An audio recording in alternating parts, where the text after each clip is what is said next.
Welcome to Pongi TV. Sundarban के घने जंगलों में दो कौवे एक पेड़ पर रहते थे।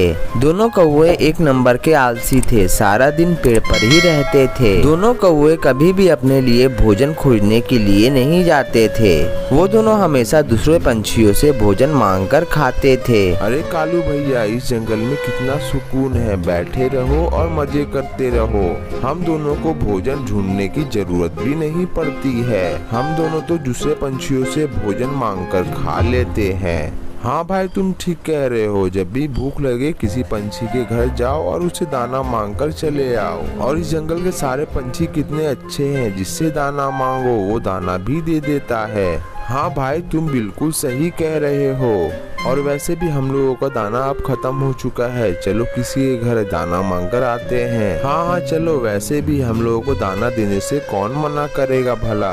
फिर वो दोनों कौवे सोनी चिड़िया के पास दाना मांगने के लिए चले जाते हैं। अरे सोनी बहन, हमारा दाना खत्म हो चुका है और हम दोनों भाई बहुत ही ज्यादा भूखे हैं। क्या तुम हमें थोड़ा सा दाना दे दोगी? उसे खाकर हम दोनों भाई अपना पेट भर लेंगे। नहीं नहीं, मैं अपना दाना तुम लोगों को नहीं दूंगी। तुम दोनों भाई दिन भर कुछ नहीं करते हो। क्या तुम दोनों भाई मिलकर थोड़ा सा दाना अपने लिए नहीं ढूंढ सकते हो? तुम दोनों भाई कितने ज्यादा आलसी हो। अरे सोनी बहन, तुम हम पर तरस खाओ। हम दोनों भाई कितना ज्यादा भूखे हैं, हमें थोड़ा सा दाना दे दो। नहीं नहीं, अब मैं थोड़ा सा भी दाना तुम लोगों को नहीं दूंगी, क्योंकि मैंने पहले तुम दोनों को बहुत दाना दे चुका है। मैं अकेली अपने परिवार के लिए दाना ढूंढती हूँ। तुम दोनों भाई मिलकर अपने लिए दाना नहीं ढूंढ सकते हो। फिर दोनों कौवे वहाँ से उदास होकर चले जाते हैं और वहाँ से जाकर दूसरे एक पेड़ पर बैठ जाते हैं। अरे भाई, अब हम लोग क्या करेंगे? सोनी बहन ने तो दाना देने से मना कर दिया। हाँ भाई, जंगल के सारे पंछी तो बहुत ही ज्यादा बदल चुके हैं। पहले दाना मांगने से आसानी से मिल जाता था, लेकिन पता नहीं अब इन लोगों को क्या हो गया है। हाँ भाई, तू ठीक कह रहा है। मुझे समझ में नहीं आ रहा है कि हम लोग अब क्या करें। अगर पूरे दिन हम लोगों को दाना नहीं मिला तो हम लोग भूखे ही मर जाएंगे। हाँ भाई, अब हम लोगों को कुछ ना कुछ तो करना पड़ेगा। हम लोग किसी और पंछी के पास जाते हैं और उससे दाना मांग लेते हैं। नहीं भाई, मुझे नहीं लगता है कि अब हम लोगों को कोई दाना देगा, क्योंकि सोनी चिड़िया ने मना कर दिया तो जंगल का कोई भी पंछी दाना नहीं देगा।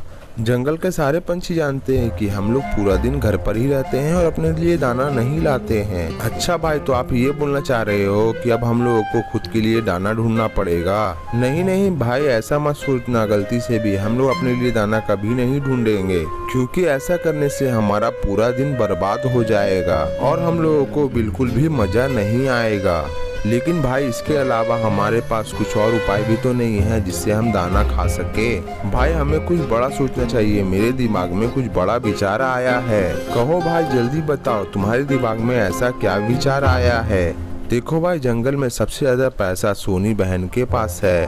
क्यों ना उसकी बेटी को बहला फुसला कर कहीं और ले जाया जाए। फिर कहेंगे सोनी चिड़िया से, तुम्हारी बेटी हमारे पास है, अगर ये चाहिए तो हमें दाना देना पड़ेगा। अरे वाह भाई, तुम्हारा आइडिया तो बहुत अच्छा है। ऐसा ही हम लोग करते हैं। फिर दोनों कौवे जाकर एक पेड़ की डाल पर छिप जाते हैं। उसी पेड़ के बगल में सोनी चिड़िया रहती है। सोनी चिड़िया अपने बच्चे से कहती है, बेटी तू कहीं नहीं जाना, मैं आती हूँ जंगल से कुछ भोजन लेकर। दोनों कौवे सोनी चिड़िया की बातें सुन रहे थे। उसके बाद सोनी चिड़िया वहाँ से चली जाती है। सोनी चिड़िया के जाते ही दोनों कौवे सोनी चिड़िया की बेटी के पास में आ जाते हैं और बच्ची से कहते हैं, अरे रानी बिटिया, तुम यहाँ पर क्या कर रही हो? चलो हम लोगों के साथ में खेलने। तुम दोनों यहाँ पर क्या कर रहे हो? मेरी माँ यहाँ पर नहीं है, मैं नहीं जाऊंगी तुम दोनों के साथ में खेलने। मेरी माँ ने मना किया है कहीं बाहर जाने के लिए, तो तुम दोनों के साथ मैं नहीं जा सकती हूँ, इसलिए तुम दोनों यहाँ से चले जाओ। अरे तुम क्यों परेशान हो रही हो? हम लोग तुम्हारी माँ से पूछ कर ही यहाँ पर आ रहे हैं। क्या तुम दोनों भाई सच बोल रहे हो ना?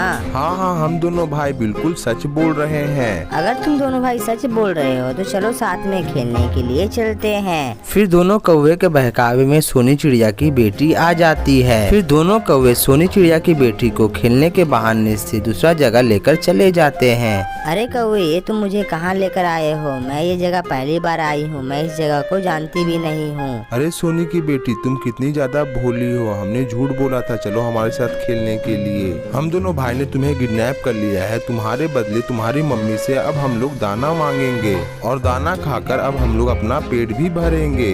अरे तुम दोनों भाई ने दाने के लिए झूठ बोला था। तुम दोनों भाई कितने ज्यादा आलसी हो। क्या तुम दोनों भाई अपने लिए दाना भी नहीं खोज सकते हो?